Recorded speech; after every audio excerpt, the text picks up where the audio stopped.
नमस्कार दोस्तों, स्वागत है मेरे चैनल में आप लोगों का। तो मेरे जितने बड़े भाई बहन और माता पिता हैं, मैं उनको प्रणाम करना चाहती हूँ। और मैं आप लोगों को एक बहुत ही प्यारा देवरानी जेठानी का नोक झोंक लाचारी गीत सुना रही हूँ। मेरा गाना अच्छा लगे तो वीडियो को लाइक शेयर सब्सक्राइब जरूर करें और प्लीज़ मेरे चैनल को ज़्यादा ज़्यादा सपोर्ट करें। बहुत ही प्यारा गाना है, आप लोग गाने को फुलवा ज़रूर करना। धन्यवाद। हमसे जिनकरा तीन तेरा हमार कोतवाली में डेरा।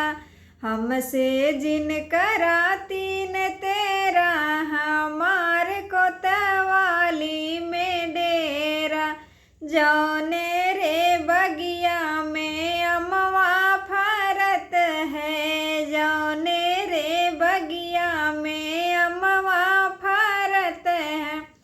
शुरू करब वही पे बखेड़ा हमार कोतवाली में डेरा।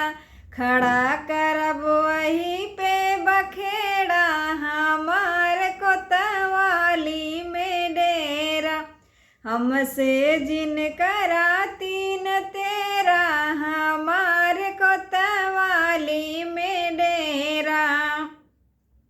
जौने कुआनवा पे पनिया भरत है, जौने कुआनवा पे पनिया भरत है।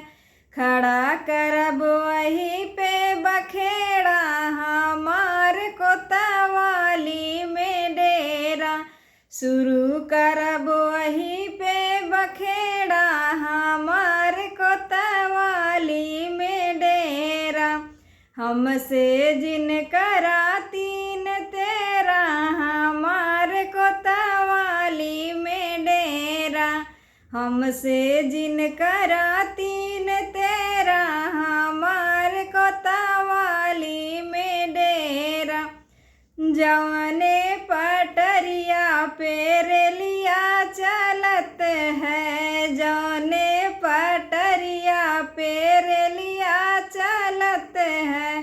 खड़ा करब वही पे बखेड़ा हमार कोतवाली में डेरा। शुरू करब वही पे बखेड़ा हमार कोतवाली में डेरा। हमसे जिनकरा